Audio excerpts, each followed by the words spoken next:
Blazers lost last night. They know the assignment. They lose 111-98 to the Sacramento Kings. It's not a feature, it's a bug. I'm sorry, it's not a bug, it's a feature. It's not a bug, it's a feature. Yeah. Yep. But last night was one of the ones where you go, all right, after two solid outings, where I think that what you wanted to see against the Pelicans was competitive, fun to watch. Mm-hmm. They split those two games. You saw a team that they're still watchable. Yeah, it's just the first half was an absolute abomination, and the third quarter was one deciding quarter, and this is going to be. But it was an abomination in the first half for both sides. Oh yeah, no, and it was abomination for the NBA. So bad. It was an ugly. That was two teams just mucking it up. 32 free throws in the first half, and DeMar DeRozan had 10 in the first 16 minutes. And that's disgusting. And, we this has already become a trend, and people are already rightfully pissed off about it because post-trade deadline last season, refs got out of basketball, and the basketball was the best we had seen in probably 15, 20 years. It truly was. The physicality returned. You didn't have these fake games. They weren't taking forever. It wasn't. There was 4 or 5 instances in the first 6 minutes of the game where I just dumping expletives in the sports office at K2 last night because of how soft and ridiculous these calls were. And I'm like, come on, what are we doing? We got rid of this. Stop it. There was one where DeMar DeRozan, I think they breathed on him. And it's just like, what? I thought the good call that they made was Toumani Camara put his forearm in the back of the dude's head. Oh, yeah. That was a good call. I mean, that's a good call. Yeah, that one's fair. But for the free throw rate is up 21%. And I'm not talking over year. I'm talking about the beginning of last year when it was still high. So it's even up above that. So yeah, it's refs need to chill the bleep out. It's bad. The bigger issue for Portland is they started 0 of 12, 1 of 13 from 3. I mean, Ant had looks, Jeremy had looks, 2 had looks, Denny had looks, and it's just, and this is the thing you're gonna get so tired of me saying this. It is a math problem, and they have a math problem. Not only do they only make 4, which is problematic, the bigger issue when you're looking at about all 82 games is they only got up 22 threes. Because let's say they take 18 more. Let's say they get up to 40. What happens if they get hot?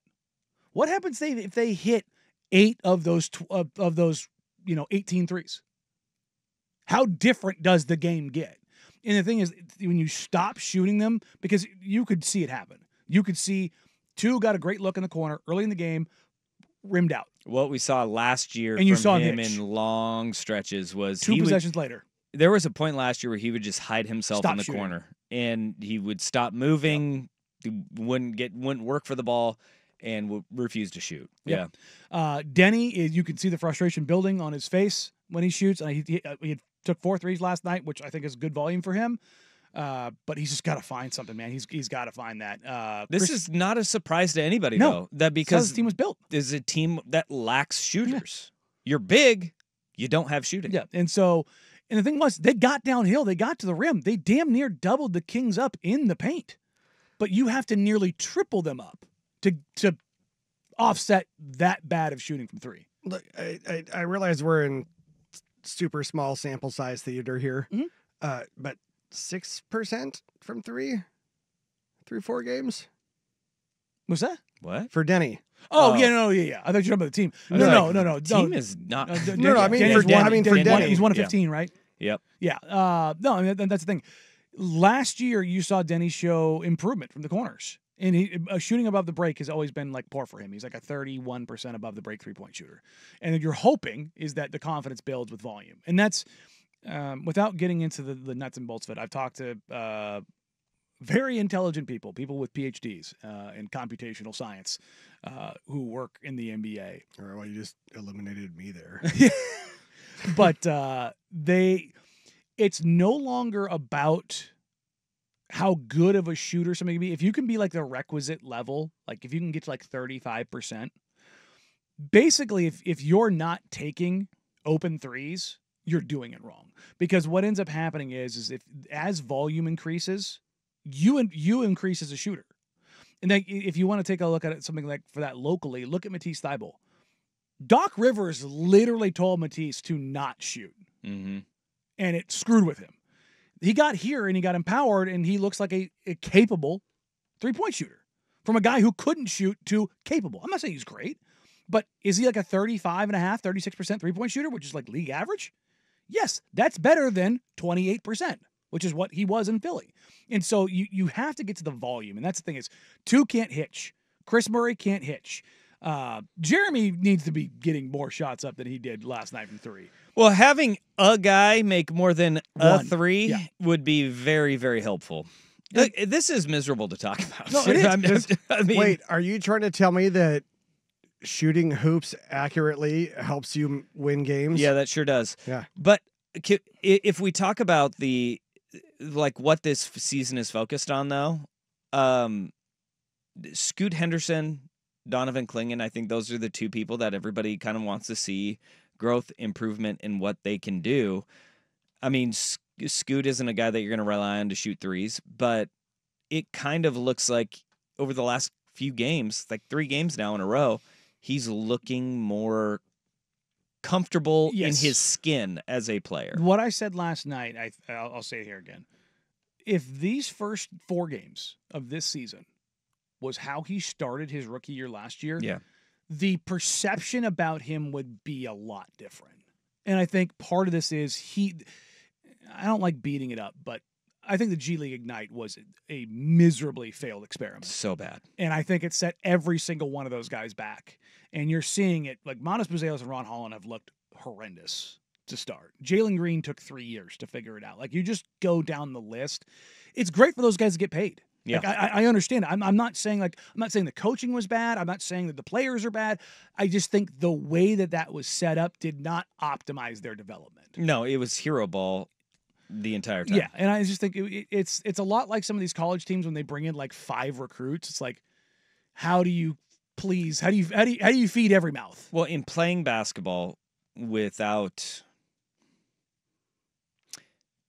elite bigs or great bigs is a very counterproductive to growth and development. And where winning doesn't matter. That is where the G League is at, right? Like, the best bigs did not go to the G League. No. There were better bigs playing college basketball Yes. than in the G League. Because if you're a competent and good big, you're not playing in the G League. You're on an NBA roster, Even if you're not and they will playing, hide you on the bench. They'll Yeah. they'll two-way you. And like, Yeah. you're just gonna, like, if you're 7 foot tall, you're on an NBA roster. Like, you just don't see many 6'9" plus bigs. Like, you see the Kenny Loftons and the David Roddies. Like, you see these guys like, God, if you were 6'10", Yep. you'd be on an NBA roster. Like, that's the thing. It's that, and so that I think limits it. But if you want to look for, and this is where, some people say I'm, carrying water, but look, I'm doing this for my own sanity. I can't talk about how bad this team plays over the course of 82 games. That's why I pivoted. I was like, this is so miserable. No, I can't do this. I'm just setting the table Yeah. for, like, this is how the season's going to go. If Jeremy and Ant aren't hitting threes, the rest of this is going to be bad. Like, Yep. That's just the reality. Because on one night, Denny will hit threes. On one night, Scoot will. On one night, 2 will. Like, those guys will supplement. But if Ant and Jeremy aren't going, it's going to be rough. But as far as Scoot's concerned, it hasn't been perfect. But you have seen blips. Whereas last year, you didn't really see blips until the end of the season when stuff didn't matter. You didn't see it at all in the beginning. The first 20 games were just, it was. And then he got hurt, and then it was brutal. Yeah. It was like, to be entirely fair to the kid, it's just he was not good, but also G League Ignite. But I think you saw last night, and what I'm really interested in is tomorrow is against the Clippers with Zubac in the middle of the paint, because Zoo was the guy who destroyed him opening night last year. Remember how bad he looked with Zubac just gobbling him up at the rim over and over again. He bothered him again in Seattle a couple weeks ago. He's done well against the Pelicans at times with smaller lineups. He did well against the Kings last night in certain situations. They don't have a real rim protector. I love Sabonis as a player, not a rim protector. Alex Len, he's long, not a great rim protector. But you saw Scoot show the athleticism and burst going to his right, going to his left, and finishing strong and generating free throws. Little loose with the ball in some passes, but he was trying to create for others. And even if he's making the right decision, or the graduation is this. He went from not making the right decision last year and spraying passes all over the place because he had 60% of his turnovers were a bad pass. Yeah. Yeah, that's a lot. Which is kind of crazy when you consider like he's a good passer. But now he's making it's just not understanding where guys are. And now he's getting a better understanding of where guys are or where they will be. And you can see the only thing is he's just a beat behind. Yep. He takes the dribble maybe a step too far or waits a second too long. And then when he does, the accuracy of the pass is there's leaving some to be desired. But again, you're seeing the decision making and the plan and the execution.